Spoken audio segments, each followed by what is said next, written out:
Hello दोस्तों, आज हम लोग KVS PRT टीयर 2 के लिए इंडेप्थ सीरीज में चैप्टर 4 को डिस्कस करेंगे। इससे पहले हम लोग 3 चैप्टर डिस्कस कर चुके हैं और अगर आपने वीडियो अभी तक नहीं देखा है तो आप जा करके देख सकते हैं। प्लेलिस्ट का लिंक मैं डिस्क्रिप्शन बॉक्स में दे दूंगा।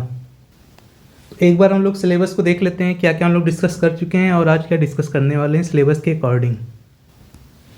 तो दोस्तों, ये है हमारा टीयर 2 का सिलेबस PRT का और इसमें हम लोग GK GS वाला सीरीज़ देख रहे हैं। तो इसमें फैमिली फ्रेंड्स और कम्युनिटी वाला टॉपिक हम लोग का हो चुका है, नेचुरल रिसोर्सेज हो चुका है और इससे रिलेटेड हम लोग जितने क्वेश्चन होते थे उसको भी देख लिए थे वहीं पे ही। तो अब आज हम लोग डिस्कस करेंगे understanding the environment and environmental impact. तो ये काफ़ी इंपॉर्टेंट टॉपिक है और इसको आज हम लोग डिस्कस करते हैं। तो स्टार्ट करते हैं आज का video, understanding environment and environmental impact. तो अगर देखा जाएगा तो ये एक सब्जेक्ट अपने आप में ही बहुत बड़ा सब्जेक्ट है, इन्वायरमेंट। तो हम लोग एग्ज़ाम ओरिएंटेड होकर के ही फोकस करेंगे और PRT लेवल पे ही रह करके इसको पढ़ेंगे, क्योंकि ये अपने आप में बहुत बड़ा टॉपिक है। जब आप क्लाइमेट चेंज और बाकी सब चीज़ें इकट्ठा करके पढ़ेंगे तो ये बहुत ब्रॉड टॉपिक बन जाता है, लेकिन हम लोग इसको कंसाइज वे में देखेंगे और साथ में क्वेश्चंस भी देख लेंगे ताकि आपका कोई क्वेश्चन गलत ना होने पाए। तो चलिए स्टार्ट करते हैं। इस चैप्टर में हम लोग कौन कौन से पॉइंट डिस्कस करेंगे, पहले हम लोग ये देखेंगे। तो इसमें इन्वायरमेंट के डेफिनेशन सबसे पहले देखेंगे हम लोग। उसके बाद इन्वायरमेंट के क्या क्या कंपोनेंट्स होते हैं, चाहे वो बायोटिक हों चाहे एबायोटिक हों, अभी हम लोग देखेंगे इसमें डिफरेंस क्या होता है। उसके बाद मैं थोड़ा सा इस फूड चेन और फूड वेब के बारे में बताऊंगा, क्योंकि इसके बिना तो इन्वायरमेंट एक तरह से अधूरा ही है आपका। उसके बाद हम लोग इन्वायरमेंटल इम्पैक्ट देखेंगे। कुछ थोड़ा सा हम लोग डिस्कशन पॉल्यूशन के बारे में भी कर लेंगे और साथ में कंजर्वेशन और सस्टेनेबल यूज, जो कि हम लोग नेचुरल रिसोर्सेज में भी देखे थे कि सस्टेनेबिलिटी क्या चीज़ होती है और उससे रिलेटेड। साथ में हम लोग चैप्टर 9 और 10 क्लास 4th NCERT का आवर वंडरस वर्ल्ड, वहाँ से मैंने लिया है इसको 9th और 10th का।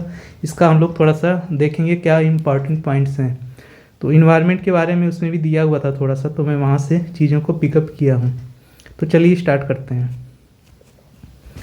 सबसे पहले देखते हैं इन्वायरमेंट कहते किसे हैं। सबसे पहला क्वेश्चन तो यही आता है कि इन्वायरमेंट कहते किसे हैं। तो इन्वायरमेंट का डेफिनेशन है, environment is everything that surrounds us and affects our life. तो पर्यावरण वह सब कुछ है जो हमें चारों ओर से घेरता है और हमारे जीवन को प्रभावित करता है। इसको समझने का एक सिंपल तरीका है, मान लीजिए मैं यहाँ पे समझा दे रहा हूँ आपको। ये हमारी पृथ्वी है, अर्थ, ठीक, और यहाँ पे आप मान लीजिए आप खड़े हैं, इमेजिन करिए आप हैं, और इसके चारों तरफ एटमॉस्फियर है। ये एटमॉस्फियर है, ये अर्थ है।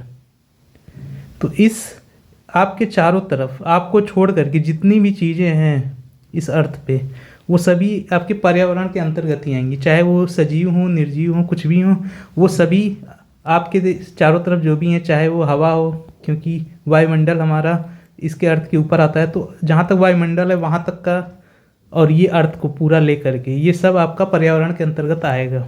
तो आपको छोड़ करके वायुमंडल और पूरा अर्थ, ये सारा चीज़ पर्यावरण के अंतर्गत आता है। तो आई होप अब आपको एकदम एक लाइन में क्लियर डिफिनीशन समझ में आ गया होगा कि आपको छोड़ करके जितनी भी चीज़ें हैं पूरे अर्थ पे और वायुमंडल को लेकर के, इसी को ही पर्यावरण कहा जा रहा है। तो हिंदी वही डिफिनीशन हम लोग बुक के लैंग्वेज में भी देख लिए हैं कि पर्यावरण वह सब कुछ है जो हमें चारों ओर से घेरता है और हमारे जीवन को प्रभावित करता है। तो जितनी भी चीज़ें आप उसको दो ही कैटेगरी में रख सकते हैं, या तो सजीव या तो निर्जीव, या तो जीवित होगी या फिर मृत होगी। अब मैं यहाँ पे एक इमेज लगा रखा हूँ, इसमें आप देख सकते हैं कि चाहे पशु हों, पशु पक्षी जितने भी हैं, नदी का पानी, घर, वृक्ष, यहाँ पे देखिए पक्षी ढेर सारे हैं, ये सारे कहीं ना कहीं इन्वायरमेंट का ही हिस्सा हैं। बस इनकी जो कैटेगरी है, या तो उनको एबायोटिक में रखा जाएगा या तो बायोटिक में, यानी कि सजीव और निर्जीव का कुल मिला के कॉन्सेप्ट आता है इसमें, लेकिन दोनों को ही पर्यावरण का भाग माना जाता है। तो यहाँ पर्वत, पठार, बादल, तो बादल भी वायुमंडल का ही पार्ट होता है, तो इसको भी हम लोग पर्यावरण के पार्ट में रखेंगे। तो इस चीज़ को याद रखिएगा। अब चलिए देखते हैं कि कंपोनेंट ऑफ द इन्वायरमेंट, यानी पर्यावरण के घटक कौन कौन से होते हैं। तो ये इम्पॉर्टेंट है और ये एग्जाम में यहाँ से क्वेश्चंस बनते हैं। तो एक होता है एबायोटिक कंपोनेंट, एक होता है बायोटिक कंपोनेंट। हिंदी में कहेंगे अजैविक और इसको कहेंगे जैविक, जैविक घटक, अजैविक घटक। तो इसको आप हिंदी में सजीव निर्जीव, लिविंग नॉन लिविंग से बहुत अच्छे समझ सकते हैं। जैसे सनलाइट, सनलाइट आपको मिल रहा है तो ये एबायोटिक कंपोनेंट है, ठीक। वाटर है, वाटर भी एबायोटिक कंपोनेंट है क्योंकि ये भी नॉन लिविंग के अंतर्गत आ रहा है, ठीक। एयर और सॉयल ये भी एबायोटिक कंपोनेंट का ही पार्ट है। तो एयर, सॉयल, वाटर, सनलाइट ये सब क्या है, एबायोटिक कंपोनेंट हैं। अगर मैं कहूँ क्या वृक्ष हमारे बायोटिक कंपोनेंट होते हैं, तो हाँ बिल्कुल होते हैं। वृक्ष को सजीव पार्ट में रखा जाता है, इसमें ग्रोथ होती है, तो इसको हम लोग बायोटिक कंपोनेंट में रखा जाता है, ठीक। तो वृक्ष हो गए हमारे, पशु पक्षी हो गए, और इसकी कैटेगरी भी दी हुई है। इसको हम लोग जब फूड चेन पढ़ेंगे तो उसमें बताऊंगा प्रोड्यूसर, कंज्यूमर और डिकम्पोजर्स ये क्या होते हैं। तो बायोटिक की भी कैटेगरी बनाई जाती है, प्रोड्यूसर, कंज्यूमर्स और डिकम्पोजर्स। तो अगर आप लिस्ट तैयार करेंगे तो अजैविक यानी एबायोटिक कंपोनेंट में तो बहुत कम आएंगे, जैसे पर्वत पठार हो गए, ठीक, पहाड़ हो गए, मिट्टी हो गई, जल हो गया, सूर्य का प्रकाश हो गया, ये सारे एबायोटिक कंपोनेंट है। ये लिमिटेड हैं, इसका एग्जांपल इतना ही होता है, लेकिन बायोटिक में बहुत सारे एग्जांपल्स आते हैं। किसी पक्षी का नाम सारे देता रहेगा, या फिर पशुओं का नाम देगा। ह्यूमंस जितने हैं वो भी बायोटिक कंपोनेंट हैं, फॉरेस्ट सारे बायोटिक कंपोनेंट हैं। तो इसमें बहुत सारी एक लंबी लिस्ट है बायोटिक कंपोनेंट में, लेकिन ए बायोटिक आप समझ सकते हैं और इसको याद कर सकते हैं। ये नॉन लिविंग वाले जितने भी होते हैं वो ए बायोटिक कंपोनेंट में आते हैं। और एक्चुअल में जो हमारा इन्वायरमेंट है ये इन दोनों के इंटरेक्शन से ही चलता है। बायोटिक और ए बायोटिक के बीच में जो भी इंटरेक्शन होता है उसी से ही पर्यावरण चलता है। क्योंकि आप खुद सोचिए कि पेड़ पौधे खाना कैसे बनाते हैं, सूर्य के प्रकाश से, और उनको पानी चाहिए और साथ में मिट्टी चाहिए। तो मिट्टी, पानी और सूर्य का प्रकाश लेकर के पेड़ पौधे अपना ग्रोथ करते हैं। तो इस तरह से एक सिस्टम चलता है। तो दोनों ही नेसेसरी कंपोनेंट होते हैं, एबायोटिक और बायोटिक। तो ये चीज़ आपको समझ में आ गई होगी। चलिए अब एक बार देख लेते हैं। यहाँ पे मैंने लिख भी दिया है कि बायोटिक कंपोनेंट या लिविंग कंपोनेंट को कहा जाता है जैविक घटक। तो plants, animals, human beings and micro organisms, तो माइक्रो ऑर्गेनिजम्स को भी बायोटिक कंपोनेंट में रखा जाता है। नेक्स्ट कैटेगरी हमने देखा था एबायोटिक कंपोनेंट। तो पर्यावरण के दो ही मेनली पार्ट में सारी चीज़ें डिवाइड की गई थी, बायोटिक और एबायोटिक में। तो एबायोटिक वाले में नॉन लिविंग चीज़ों को रखा गया था, जैसे air, water, soil, sunlight and temperature. ये सारी एबायोटिक कंपोनेंट होते हैं, यानी कि निर्जीव अजैविक घटक। तो आई होप आपको अब ये चीज़ क्लियर हो गई होगी। इन्वायरमेंट किसे कहते हैं, आपको छोड़ करके पृथ्वी और वायुमंडल को मिला करके ही पर्यावरण उसको कहा जाता है, इन्वायरमेंट कहा जाता है। और इन्वायरमेंट दो चीज़ों से मिलकर बनाता है, बायोटिक और एबायोटिक से, यानी सजीव और निर्जीव। उसका कैटेगरी हम लोग देख चुके हैं। अब देखते हैं अगला topic, types of environment. Component तो आप लोग देख लिए हैं, लेकिन अब टाइप्स भी देख लेते हैं इन्वायरमेंट के, क्योंकि ये बहुत ही बेसिक क्वेश्चन है और यहाँ से क्वेश्चन बन सकता है। काफ़ी इंपॉर्टेंट टॉपिक है ये, टाइप्स ऑफ इन्वायरमेंट। तो यहाँ पे हम लोग थोड़ा और डिटेल में समझने की कोशिश करेंगे। यहाँ से आपकी अंडरस्टैंडिंग इन्वायरमेंट को लेके और अच्छे से बढ़ेगी। जैसे नेचुरल इन्वायरमेंट किसे कहते हैं, या प्राकृतिक पर्यावरण। तो प्राकृतिक पर्यावरण का पार्ट अगर देखेंगे तो फॉरेस्ट, रिवर्स, माउंटेन्स और ओशियंस, वन, नदियाँ, पर्वत और महासागर आते हैं इसमें। ह्यूमन मेड इन्वायरमेंट, मानव निर्मित पर्यावरण, इसमें बिल्डिंग्स, रोड्स और फैक्ट्रीज, जितनी भी चीज़ें ह्यूमन द्वारा क्रिएट की जा रही हैं वो सारी चीज़ें ह्यूमन मेड इन्वायरमेंट के कैटेगरी में आएंगी। अब नदी में जो पानी जा रहा है ये तो एक प्राकृतिक, आपको मैं एग्जांपल बता रहा हूँ, ये नेचुरल इन्वायरमेंट का एग्जांपल हो गया जो रिवर फ्लो हो रही है, ठीक। लेकिन अगर इस पर आप एक डैम बना देते हैं बिजली जनरेट करने के लिए, तो ये जो डैम है ये किस कैटेगरी में आएगा, ह्यूमन मेड इन्वायरमेंट के अंतर्गत आएगा। लेकिन इसको भी इन्वायरमेंट कहा जाएगा, ऐसा नहीं है कि ये इन्वायरमेंट का पार्ट नहीं है आपका डैम, तो ये भी एक पार्ट है, लेकिन ये किस कैटेगरी का इन्वायरमेंट है, ह्यूमन मेड इन्वायरमेंट है। तो मनुष्य द्वारा जो भी क्रिएट किया जाता है इन्वायरमेंट वो ह्यूमन मेड के अंतर्गत आता है। चाहे आप देखिए बड़ी बड़ी बिल्डिंग्स बना दी जाती हैं, सोसाइटीज़ रहती हैं, तो वो सब क्या है, ह्यूमन मेड इन्वायरमेंट है। अगला देखते हैं सोशल इन्वायरमेंट। तो इस चीज़ को बहुत लोग नहीं इसको कंसीडर करते हैं, लेकिन ये भी एक तरह का जो है पर्यावरण होता है, सामाजिक पर्यावरण।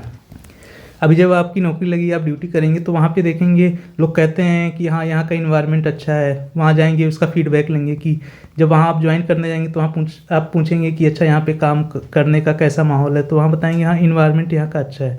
तो इन्वायरमेंट वहाँ का अच्छा है का क्या मतलब है कि वहाँ से लोगों का बिहेवियर कैसा है, एक दूसरे से मिलनसार हैं कि नहीं है, सपोर्टिव नेचर है कि नहीं है, वहाँ के लोग सपोर्टिव हैं कि नहीं है, कितना ज़्यादा आपको सपोर्ट कर रहे हैं। तो ये सब चीज़ें हमारी सोशल इन्वायरमेंट के अंतर्गत आती हैं। मैंने एक एग्जांपल देकर आपको बता दिया और ये बहुत ही प्रैक्टिकल एग्जांपल है। तो family, schools, society and culture, ये सब चीज़ें हम लोग देख चुके हैं। फैमिली, कम्युनिटी, मेला, ये सब चीज़ें हम लोगों ने देखा था और इसका क्या रोल है, ये मैंने कहा था कि आंसर राइटिंग में भी ये क्वेश्चन बन सकते हैं। तो वही चीज़ सारे सोशल इन्वायरमेंट के ही पार्ट में ये सारी चीज़ें आ रही हैं। सोसाइटी, कल्चर, जो भी हमारी संस्कृति है, ये भी इन्वायरमेंट का ही पार्ट होती है। इस चीज़ को याद रखिएगा। जो भी आप फेस्टिवल मनाते हैं, तो ये सारी चीज़ें, पेंटिंग बना रहे हैं, कुछ भी कर रहे हैं, ये सारी चीज़ें भी इन्वायरमेंट का ही हिस्सा होती हैं, जो कल्चर होते हैं। चलिए अब एक इम्पॉर्टेंट टॉपिक देखते हैं, फूड चेन, यानी कि खाद्य श्रृंखला किसे कहते हैं। तो अगर आप सिर्फ और सिर्फ इस नाम से ही देखेंगे, ठीक, मान लीजिए आप कभी इन्वायरमेंट नहीं पढ़े हैं, तो आप इस चीज़ को बहुत आसानी से समझ सकते हैं। आप बस इस टर्मिनोलॉजी पे ध्यान दीजिए, फूड चेन। फूड का मतलब होता है खाना, चैन का मतलब होता है श्रृंखला। श्रृंखला का मतलब क्या है कि खाने का जो फ्लो है वो कैसे हो रहा है किसी भी सिस्टम में। फॉर एग्जांपल, एक किसान है, वो अपने खेतों में गेहूं के मान लीजिए बीज बो दिया, वहाँ से आपके गेहूं के पौधे निकले, गेहूं के पौधों को कट किया, कट करके उसने उसको अपने खाने के पर्पज़ के लिए यूज किया। तो देख रहे हैं कि यहाँ से एबायोटिक कंपोनेंट से लेकर के कैसे बायोटिक कंपोनेंट में यहाँ पे जनरेट हुआ फूड, यानी प्रोड्यूस हुआ, उसके बाद जो है किसान ने उसको कंज्यूम कर लिया, कंजम्पशन में आ गया वो चीज़। तो ये चीज़ आप देख रहे हैं कि यहाँ गेहूं का भी सीड था और वहाँ से लेकर के उसने मान लो गेहूं की रोटी बनाई, तो रोटी तक का जो सफ़र है यही आपका फूड चेन बता रहा है कि गेहूं को जब बोया गया सीड को, तो कैसे पहले वो एक पौधे में कन्वर्ट हुआ, उस पौधे से कई सारे गेहूं उत्पन्न हुए, उस गेहूं को किसान ने कट किया, कट करके उसको पीस करके उसकी रोटी बनाई। तो ये आपको एक फ्लो ऑफ फूड दिखाई दे रहा है, यानी कि एक चैन आपको नज़र आ रही है, सीक्वेंस नज़र आ रहा है। तो इसी तरह से जितने भी बायोटिक कंपोनेंट में बताया था, वहाँ पे भी आप देखे होंगे प्रोड्यूसर का एग्जांपल आया था, प्रोड्यूसर कंज्यूमर का। तो उसी चीज़ से रिलेटेड बायोटिक में आप देखेंगे तो कैसे यहाँ पे फूड का ट्रांसफ़र होता है एक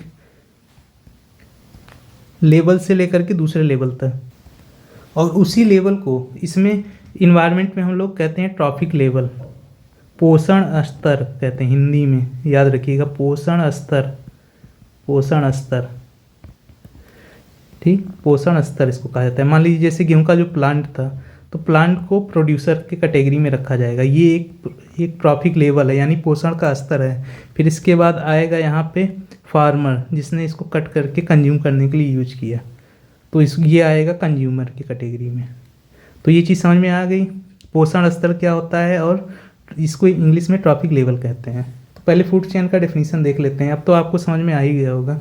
ए food chain is a linear sequence that shows how energy and nutrients pass from one organism to another through food.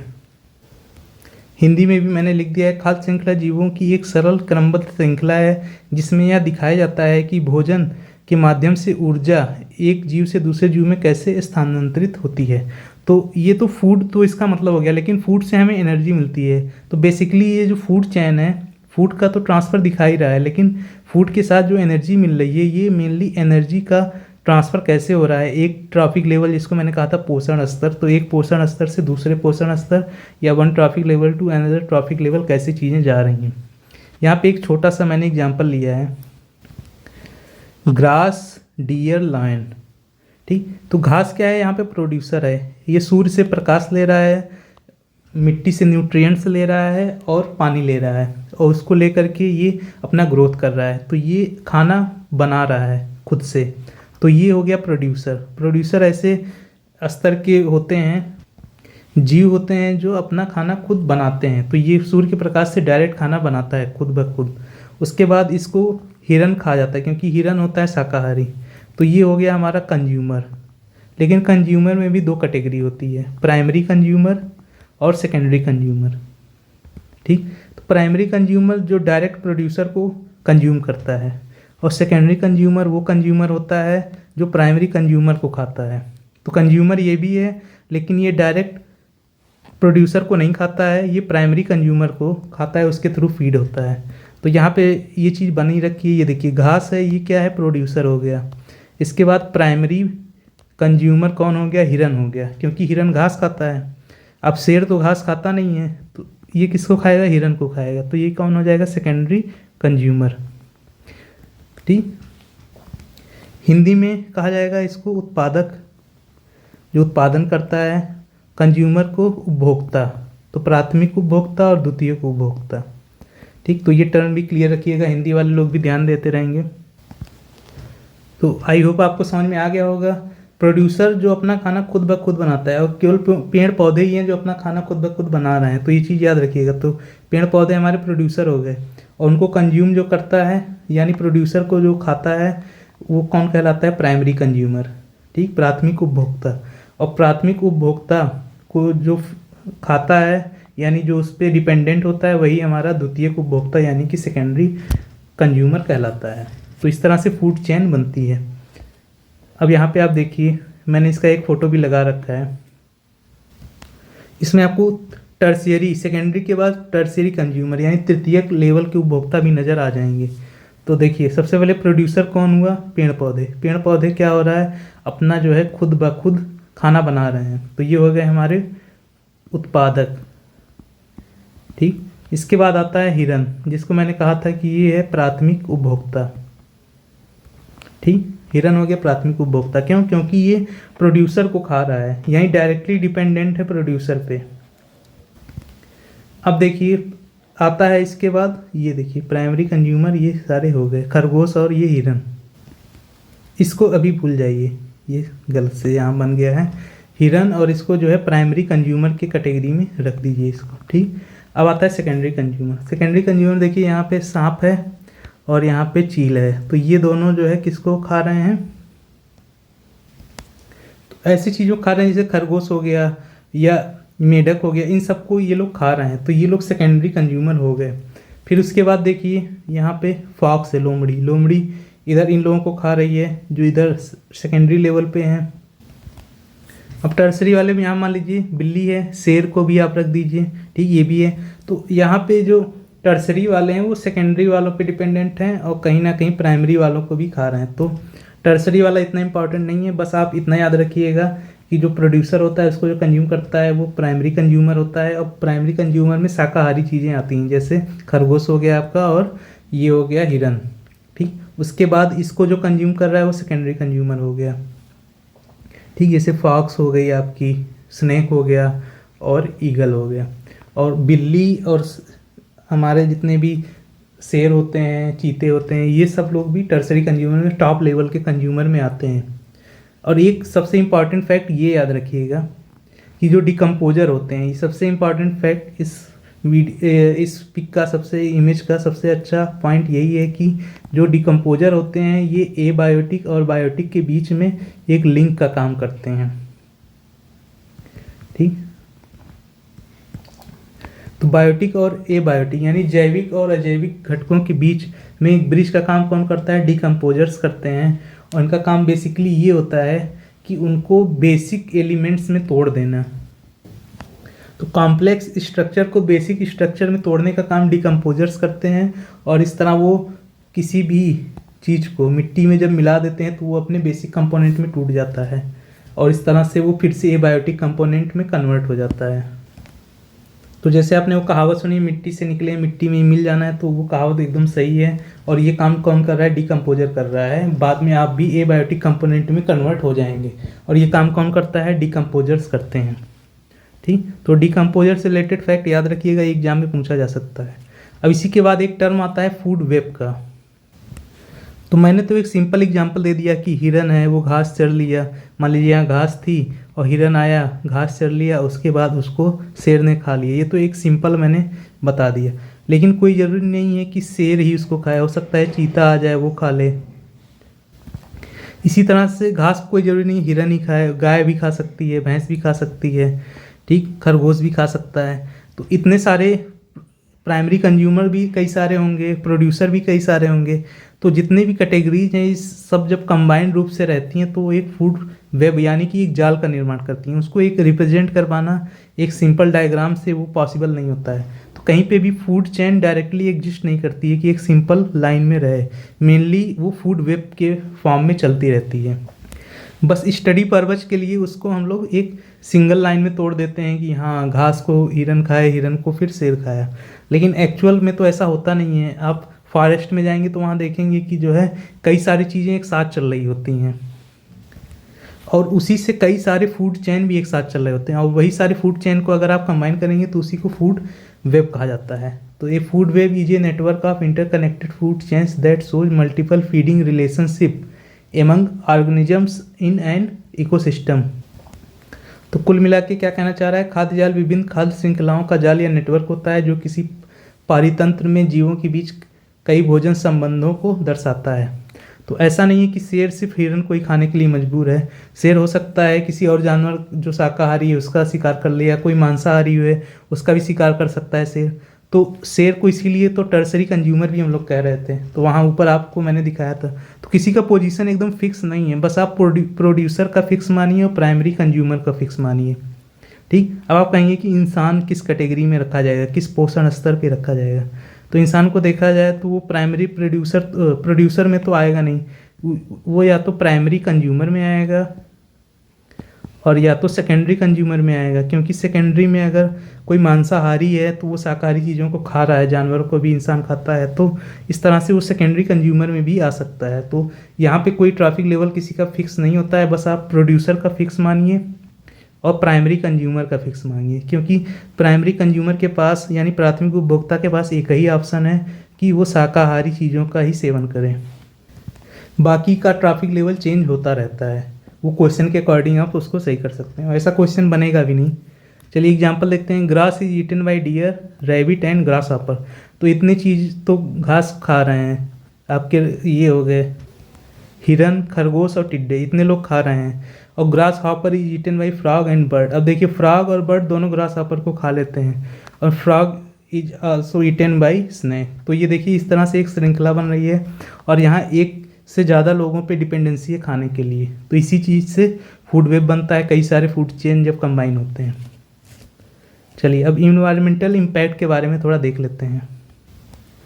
तो इम्पैक्ट से क्या समझ में आ रहा है, इम्पैक्ट से यही समझ में आ रहा है कि मानव गतिविधियों का पर्यावरण पर कैसा प्रभाव पड़ रहा है, उसी को इन्वायरमेंटल इम्पैक्ट कहेंगे।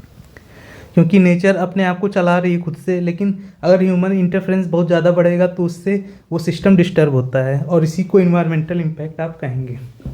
तो ये दो तरह के हो सकते हैं, या तो आप नेचर को सपोर्ट करें, इन्वायरमेंट का फ़ायदा हो, या तो नेचर का डिग्रेडेशन हो।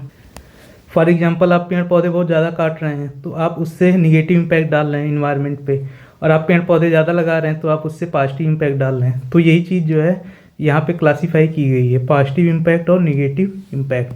तो सकारात्मक प्रभाव क्या होते हैं, जैसे tree plantation, use of renewable energy and conservation.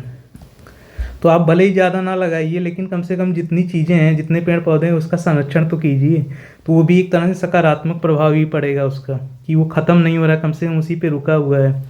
Tree plantation कर रहे हैं यानी वृक्षारोपण करके आप उस चीज़ को और बढ़ावा दे रहे हैं, उससे इन्वायरमेंट को हमारे पॉजिटिव इम्पैक्ट मिल रहा है। लेकिन निगेटिव वाले में देखिए जस्ट इसका अपोजिट होगा। जैसे इस समय पॉल्यूशन का आप देखेंगे बहुत ज़्यादा चल रहा है कि पॉल्यूशन बहुत ज़्यादा बढ़ गया है। तो ये इससे क्या हो रहा है, पर्यावरण दूषित हो रहा है, इसके कंपोनेंट के बीच में जो बैलेंस है वो गड़बड़ हो रही है। ठीक, डिफॉरेस्टेशन। तो यहाँ ऊपर हम लोग प्लांटेशन और एफॉरेस्टेशन कर रहे थे, उसका अपोजिट यहाँ डिफॉरेस्टेशन हो गया, यानी कि वनों की कटाई ज़्यादा हो रही है। इससे क्या होगा, फूड चेन हमारा गड़बड़ हो जाएगा। Climate change.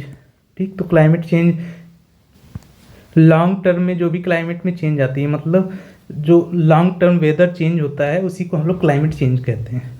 तो ये सारे हमारे निगेटिव इम्पैक्ट के अंतर्गत रखे जाते हैं, और बाकी ये पॉजिटिव। और इसमें अगर आप एक एक टॉपिक को पढ़ने जाएंगे ना, पॉल्यूशन, क्लाइमेट चेंज, तो ये सब अपने आप में ही बहुत बड़े बड़े चैप्टर्स हैं, तो वो ख़त्म भी नहीं होगा कभी।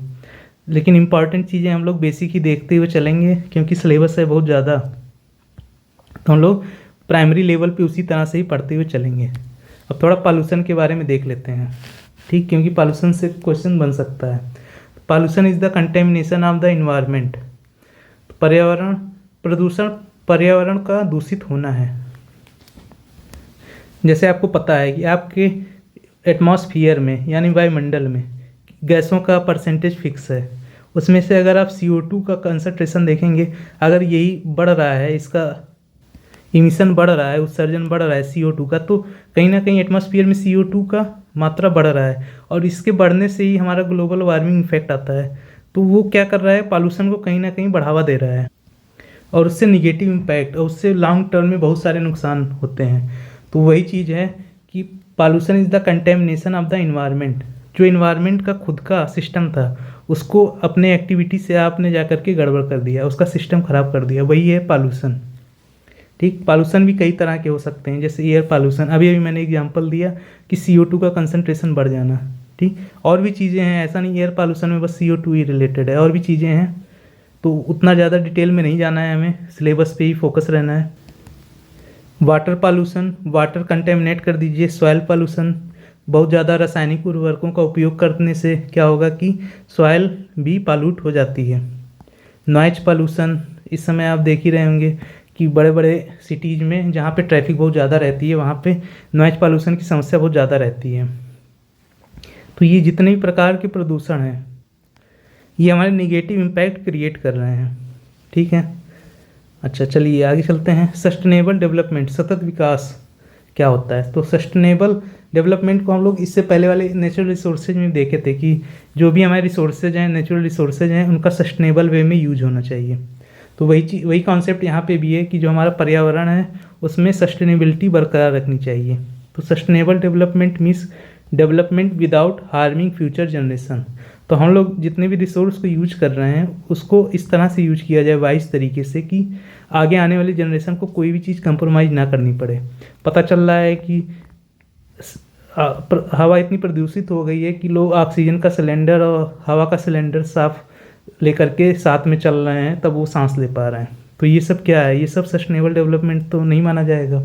सस्टेनेबल डेवलपमेंट का मतलब ये है कि हमारा डेवलपमेंट भी होता रहे इंडस्ट्रीज का और साथ में ऐसी परिस्थितियां भी ना बने कि लोग आगे चल के सिलेंडर यूज करने लगे सांस लेने के लिए भी। तो यही एक आपका सस्टेनेबल डेवलपमेंट माना जाएगा कि फ्यूचर जनरेशन भी इसी तरह से रह सके।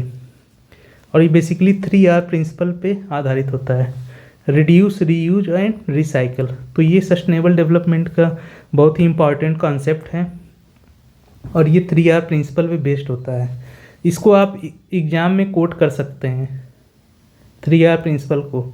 डायरेक्ट तो हो सकता है ना पूछा जाए, लेकिन अगर आप डिस्क्रिप्टिव क्वेश्चन में इसको लिखेंगे तो आपको अच्छे नंबर मिलेंगे। रिड्यूस, रीयूज और रिसाइकल, बस इसको थोड़ा सा आपको एक्सप्लेन कर देना है। जैसे कि हमें जो वेस्टेज है उसको रिड्यूस करना है, वेस्ट को रिड्यूस करना है। रीयूज, जो भी हमारे वेस्ट हैं उसको कोशिश करना है कि मैक्सिमम इसमें से हम लोग यूटिलाइज कर लें। जैसे इस समय प्लास्टिक आप देख रहे होंगे, प्लास्टिक से काफ़ी ज़्यादा प्रॉब्लम्स बढ़ रही हैं, तो कोशिश ये होनी चाहिए कि उसको नया खरीदने से अच्छा है कि पुराने को ही यूटिलाइज कर लें ताकि नया जो है जनरेट ना होने पाए। फिर है रिसाइकल। अब जो बचा हुआ चीज़ है उसको रिसाइकल करके फिर से यूज में लाया जा सके। तो यही कॉन्सेप्ट जो है सस्टेनेबल डेवलपमेंट को प्रमोट करता है। रिड्यूस मतलब हमें अपना जितना ज़रूरत है उतना ही चीज़ें यूज करिए, बहुत ज़्यादा बिजली मत खर्च करिए, बहुत ज़्यादा रिसोर्सेज मत खर्च करिए। फिर उसको रीयूज करिए, अगर उसमें से कुछ वेस्ट निकल रहा है तो उसको रीयूज कर लीजिए। और रिसाइकल का मतलब है उसको फिर से स्टार्टिंग पॉइंट पे ले जा करके कंज्यूमेबल बनाइए। फॉर एग्जांपल आप देखे होंगे कि कभी कभी जो सिंगल यूज प्लास्टिक होते हैं उनका यूज करके T-शर्ट बना दिया जाता है या कुछ और कुर्सी वगैरह बना दिया जाता है, तो कहीं ना कहीं वो भी एक रिसाइकल का ही प्रक्रिया में आता है। तो इस तरह से वाइज तरीके से यूज करना है, आप इसको एग्जाम में कोट कर सकते हैं। बाकी इससे ज़्यादा बहुत डीप में नहीं जाना है। Role of teacher in environmental education, तो एक टीचर का रोल क्या होना चाहिए अपने बच्चों, मान लीजिए आप टीचिंग कर रहे हैं तो इन्वायरमेंटल एजुकेशन से रिलेटेड आप क्या सिखाएंगे बच्चों को अपने। तो क्रिएटिंग अवेयरनेस यानी जागरूकता फैलाना, सबसे पहले उनको समझाना है। डेवलपिंग रिस्पॉन्सिबिलिटी, जिम्मेदारी विकसित करना है, ये भी एक रिस्पॉन्सिबिलिटी होती है टीचर की। एक्टिविटी बेस्ड लर्निंग, तो आजकल हर चीज़ें एक्टिविटी बेस्ड चल रही हैं, तो एक्टिविटी ऐसी कराना जिससे उनको उससे इन्वायरमेंट से रिलेटेड इन्फॉर्मेशन प्रोवाइड हो सके अच्छी। इको फ्रेंडली हैबिट्स, तो ऐसे हैबिट्स सिखाना जिससे पर्यावरण को नुकसान ना हो, यानी कि पॉजिटिव इम्पैक्ट वाली चीज़ों को बताना, जैसे कि पेड़ पौधों को लगाना और उनका संरक्षण करना, ये एक अच्छा हैबिट माना जाएगा इको फ्रेंडली हैबिट्स के नज़रिए से। अब थोड़ा एनसीईआरटी क्लास 4th वाला भी देख लेते हैं क्या क्या उसमें था। तो उसमें एक चैप्टर था different lands and different lifes, तो उससे रिलेटेड कुछ चीज़ें हम लोग देख लेंगे ताकि एग्ज़ाम में अगर यहाँ से कुछ पॉइंट बनेगा तो गलत नहीं होगा आपका। तो डिफरेंट लैंड फॉर्म जितने भी होते हैं उसके बारे में दिया हुआ था, प्लेन्स, रेगिस्तान, डेजर्ट के बारे में, कोस्टल रीजन के बारे में और माउंटेन्स के बारे में। तो इतनी चीज़ें एक बार देख लेते हैं जल्दी जल्दी। प्लेन्स में क्या खासियत होती है? प्लेन्स है fertile soil suitable for agriculture, people mainly depend on farming, food habits, clothing and festivals are linked to agriculture. तो यहाँ पे जो फेस्टिवल्स होते हैं वो भी लिंक होते हैं एग्रीकल्चर से। तो मैदानी क्षेत्रों की मिट्टी उपजाऊ होती है, पहला पॉइंट, जिससे खेती मुख्य व्यवसाय बनाता है। तो खेती यहाँ का मुख्य व्यवसाय होती है, लोगों का भोजन, पहनावा और त्यौहार कृषि से जुड़े होते हैं। कहाँ पे? प्लेन्स में, मैदानी क्षेत्र में। रेगिस्तान में क्या होता है?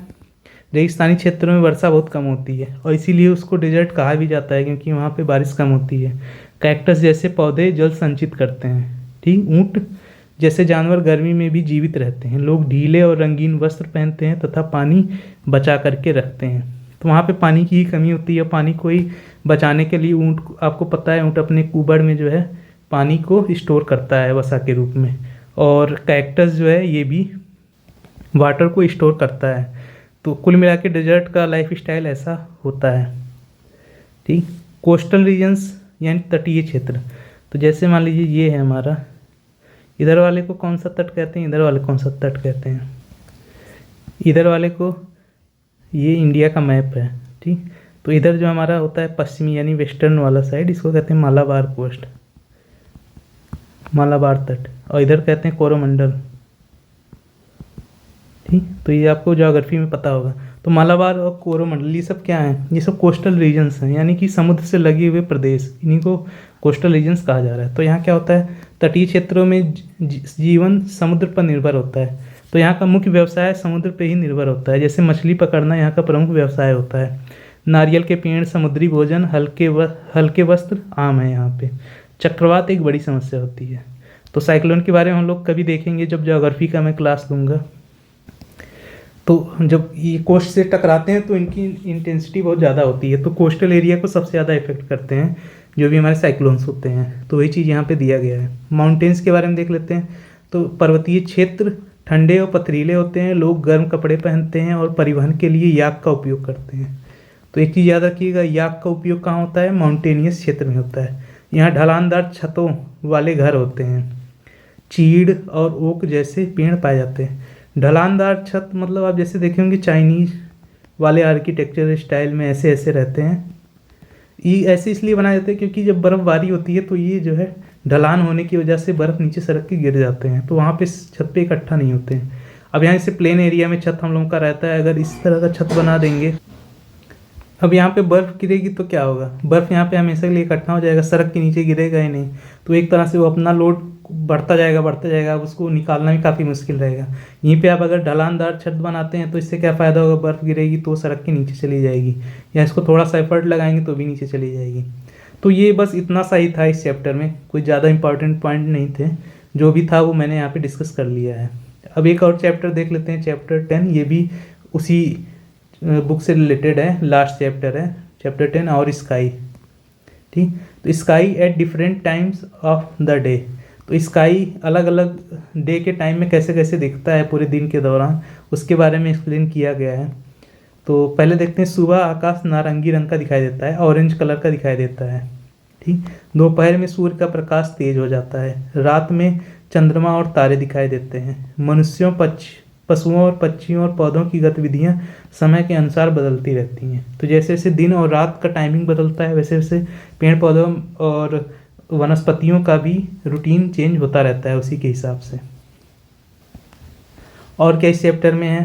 तो sun the source of light and heat, तो हमें पता है कि पृथ्वी के ऊपर जितनी भी लाइफ है उनके ऊर्जा का जो अल्टीमेट सोर्स है वो सन को ही माना जाता है, सूर्य को ही माना जाता है। तो सूर्य आकाश का सबसे चमकीला पिंड है, हमारे पृथ्वी के पर्सपेक्टिव से मैं बता रहा हूँ, पृथ्वी के पर्सपेक्टिव से सूर्य ही सबसे चमकीला पिंड है, हमारे लिए सूर्य ही सबसे चमकीला पिंड है।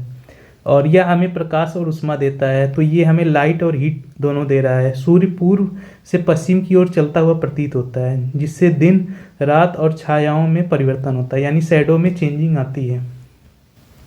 अब यहाँ पे देखिए एक पॉइंट लिखा है, it appears to move east to west. तो हमें ऐसा लगता है कि ईस्ट टू वेस्ट जा रहा है, लेकिन एक्चुअल में क्या होता है कि जो अर्थ का रोटेशन है वो वेस्ट टू ईस्ट होता है। इसी वजह से हमें लगता है कि सन जो है मूव कर रहा है ईस्ट टू वेस्ट। तो ज्योग्राफी का टॉपिक है, लेकिन यहाँ पे मैंने बता दिया, हो सकता है यहाँ से क्वेश्चन बन जाए छोटा सा। ठीक, शैडो और परछाइयों में कैसे परिवर्तन होता है उसको यहाँ पे एक्सप्लेन किया गया था कि सुबह और शाम में छायाएं लंबी होती हैं, यानी परछाइयाँ बहुत लंबी होती हैं। अगर आप सुबह के टाइम में खड़े हो जाइए, पूरब दिशा की तरफ देखिए, तो आपका पश्चिम में जो है यहाँ पे, ये मान लीजिए ईस्ट है, तो वेस्ट साइड में आपका शैडो बनेगा और ये बहुत लंबा रहेगा। जैसे जैसे सन ओवरहेड करता जाएगा दोपहर के टाइम में, वहाँ पे छाया सबसे छोटी हो जाएगी, मतलब जहाँ आप खड़े हैं बस उसी के पास तक आपकी छाया रह जाएगी। छाया की दिशा और आकार प्रकाश स्रोत की स्थिति पर निर्भर करता है। जब शाम के टाइम आप जाएंगे सूर्यास्त के समय, तो सूर्यास्त के समय क्या होगा, ईस्ट साइड में आपकी शैडो बनेगी और लंबी बनेगी। तो बस ये कोई खास कॉन्सेप्ट नहीं है इसमें, बस ये बेसिक कॉन्सेप्ट है। आई होप आपको समझ में आ रहा होगा। एक टॉर्च की सहायता से भी छाया बनाई जा सकती है। तो छाया बनाने के लिए कोई ज़रूरी नहीं है कि आपको सूर्य की ज़रूरत रहे, कोई भी लाइट सोर्स रहेगा तो वहाँ से आपकी परछाई बन जाएगी। सन डायल एंड टाइम मेजरमेंट। तो पहले की जो घड़ी होती थी वो सूर्य के पे आधारित बनाई जाती थी, तो उसी चीज़ को लिखा हुआ है, ancient people use shadows to measure time using a sundial. तो एक साथ मत पढ़िए, ऐसे पढ़िए, सन और डायल। सूर्य की घड़ी। राजा जय सिंह बिल्ट जंतर मंतर। राजा जय सिंह ने जंतर मंतर बनाया था, आप एंशियंट हिस्ट्री में पढ़े होंगे, मॉडर्न हिस्ट्री में सॉरी। तो which uses shadows to tell time accurately. ठीक, तो ये किस पे आधारित था, शैडो पे ही आधारित था कि कितनी बड़ी शैडो बन रही है वही उसका टाइमिंग बताता था। और आप अगर आपको कभी भी ऐसे डाउट होता है कि कितना बज रहा होगा, शाम हो गया कि नहीं, तो आप अपनी परछाई को देखेंगे, आपको समझ में आ जाएगा कि टाइमिंग लगभग क्या हो रही है। तो उसी चीज़ को एक्यूरेटली सेट करके सन डायल बनाया गया था प्राचीन समय में। Night sky and star. तो रात में आकाश में असंख्य तारे दिखाई देते हैं। विद्यार्थी अपने अनुसार तारा आकृतियां बनाकर आकाश अवलोकन का अभ्यास करते हैं। तो बच्चे उसको अगर देखेंगे, ठीक, आकाश में उनसे कहिए कि आप देखिए और अपना पैटर्न बनाइए, जो भी आपको पैटर्न अच्छा लगता हो, क्योंकि आकाश में असंख्य तारे होते हैं और उस तारों का जो है पैटर्न भी अलग अलग होता है। तो यहाँ से भी बहुत ज़्यादा इंपॉर्टेंट कोई फैक्ट वैसा है नहीं, कॉन्सेप्चुअल, ये सब आपको पता ही होगा। The moon and it's phase. तो आपको भी पता है कि चंद्रमा और उसकी कलाएँ क्या होती हैं। चंद्रमा हमेशा तो एक जैसा गोल दिखता नहीं है, कभी ऐसे दिखेगा अर्धचंद्राकार जिसको कहते हैं, कभी हाफ सर्कुलर दिखेगा, इस तरह से दिखेगा। तो अलग अलग शेप में नज़र आता है हर दिन। तो चंद्रमा की आकृति नियमित रूप से बदलती रहती है। पूर्णिमा के दिन क्या होता है, पूरा गोल होता है चंद्रमा। अमावस्या के दिन चंद्रमा बिल्कुल नहीं दिखाई देता, पॉइंट भी नहीं नज़र आता है। तो इन्हीं कलाओं से पंचांग या कैलेंडर का विकास हुआ। ठीक, तो कुछ पंचांग कैलेंडर इस पे भी आधारित बनाए गए। कौन कौन से त्यौहार रिलेटेड हैं सन और मून दोनों से। तो इंडिया में कई सारे फेस्टिवल हैं जो मून पे बेस्ड होते हैं। तो चंद्रमा पे बेस्ड कौन कौन से होते हैं, आपको सबसे बेसिक आपको पता होगा, करवा चौथ, आप देखते होंगे। ठीक, तो करवा चौथ को देख करके व्रत तोड़ा जाता है। तो इस तरह के फेस्टिवल किस पे बेस्ड हैं, चंद्रमा पे ही बेस्ड हैं। तो दिवाली हो गया, करवा चौथ हो गया, ठीक, गुरु पूर्णिमा हो गया, बुद्ध पूर्णिमा हो गया, ये सब फुल मून के दिन होता है। ये एग्जाम में पूछा जा सकता है। गुरु पूर्णिमा और बुद्ध पूर्णिमा फुल मून के दिन मनाया जाता है। ईद किस दिन मनाया जाता है, फर्स्ट मून साइटिंग के दौरान। दीपावली मनाई जाती है अमावस्या के दिन, उस दिन चाँद बिल्कुल भी दिखाई नहीं देता। तो ये सारे जो है बेस्ट होते हैं। तो वीडियो कैसी लगी आप फीडबैक में कमेंट सेक्शन में जाकर फीडबैक दे सकते हैं, और चैनल को सब्सक्राइब करिएगा और दोस्तों के साथ शेयर करिएगा। इससे रिलेटेड जो भी क्वेश्चन है वो चीज़ें हम लोग नेक्स्ट वीडियो में कंप्लीट कर लेंगे, डिस्क्रिप्टिव और ऑब्जेक्टिव दोनों। तो क्वेश्चन ज़्यादा रहेगा, ये वीडियो लंबी हो जाएगी, तो उसको हम लोग आराम से डिस्कस करेंगे अगले वीडियो में। Thank you for watching, thank you.